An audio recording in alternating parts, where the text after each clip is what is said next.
Gabi na nga ito pero hindi pa rin ako dinadalaw ng antok. Kaya naisipan ko na lang na tupiin itong mga tupiin ko. Tapos yung partner ko na lang din yung pinagligpit ko ng mga hanger. Tapos yung mga di pagaanong na to yung mga damit ay binalik ko na sa sampayan. Napakahimbing talaga ng tulog ko ng gabing to. Tapos kinabukasan o kinaumagahan nagising na lang talaga ako na ang lakas-lakas ng hangin tapos ng ulan. At basang-basa na nga itong terrace namin. Ikahoy pa naman to. Ito pa yung katalinuhan ko. Hindi ko talaga alam, promise, na may bagyo. Pupunta nga muna ako kina tatay kasi kukunin ko yung trapal. Tatakpan ko kasi sa taas yung sa may pintuan banda. Para kahit papaano di na gaanong mabasa yung sa may bandang loob. Kasi yung nasa ilalim pa naman nun ay yung bumbilya sa baba. Pero bago nga pala ang lahat, this is Tuesday mini vlog. Ang inyong lingkod, Kasakina Stories. Nag-init nga muna ako ng tubig at kanin bago mag-brown out. Sa lakas ba naman ng hangin at ulan, for sure mag-brown out talaga. At ito na nga, kinakabit ko na yung trapal dito sa taas. Oo, partner ko dapat yung gumagawa nito. Pero yung sa akin kasi kapag kaya ko, ay ako na lang talaga yung gagawa. Yan talaga yung iniiwasan ko. Ito namang kapatid ko, napakalakas na nga ng hangin, lumalabas pa siya. Tingnan nyo naman yung katawan. Bababa na nga kami para mag-almusal kasi gising na din yung mag-ama ko. Ganito lang talaga yung mga gagawin namin maghapon. Ito namang partner ko din, bahala na maulanan siya o mabasa, basta wag lang yung mga manok niya. Syempre, charot lang, inutusan ko talaga yung partner ko na ipasok yung mga manok kasi kawawa. Naisipan naman din ng partner ko na magluto ng arroz caldo kahit walang manok. Syempre, dahil siya yung nakaisip, siya din gagawa. Habang di pa nga luto yung niluluto niya ay nagichismisan kami. Isa din kasi to sa ikinabubuhay namin. At yung pagsasayaw niya, matagal ngang maluto yung niluluto niya kaya ito, pinaglalaban niya yung dalawang manok niya. At yung anak naman namin ay nagfo-foam. Malapit na ngang maluto yung niluluto niya kaya ano pang gagawin? Syempre maghahanda siya para kumain na kami. Nagkukwentuhan lang din kami habang kumakain ng kung ano-ano. Pagkatapos ng kumain ay umakyat na kami sa taas kasi balak naming mag-movie marathon. Pagkatapos mag-movie marathon, syempre maghuhugas muna ako ng mga pinggan. Kapag ganito kasing may bagyo, mas gusto ko talaga na mas malinis lalo yung bahay namin. Kasi gusto ko lang, tapos ito na mga anak ko ay tumutulong din sa gawaing bahay. Ewan ko lang paglaki kung tutulong pa ba to. Hindi ko nga alam kung kailan ako last nag-map. Tinatamad kasi ako minsan mag-map kasi kalahati lang yung namamap ko. Tapos yung kabila hindi pa nga nakatiles. So ngayon, anong connect? Nag-brush-brush na din ako dito sa CR namin. Madami kasi akong naimbak na tubig ulan, kaya pinanglinis ko na lang ng CR. O diba? Hindi ang sarap ng matulog ngayon kasi alam kong malinis na yung bahay namin sa baba. Ring light pala yung ginawa kong flashlight kasi may power bank naman kami. At kumustahin naman natin yung kalagayan sa taas.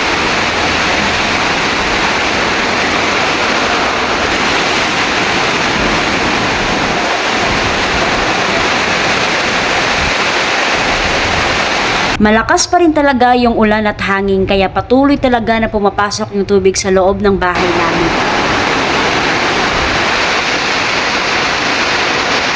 Nasira pa nga nito yung isang trapal namin sa kabilang side ng terrace. Nag-blackout na din so hindi ako nakapagsaing at nakapagluto ng ulam. Kaya pumunta yung partner ko sa magulang ko para doon na magluto ng kakainin namin ngayon. So sobrang lakas nga ng hangin at ulan, natatakot talaga ako sa taas kasi kapag nasa taas ka, feeling ko talaga ay matatanggalan kami ng bubong. Hindi nga kasya yung mga ganap namin sa isang video lang kaya part 2 tayo.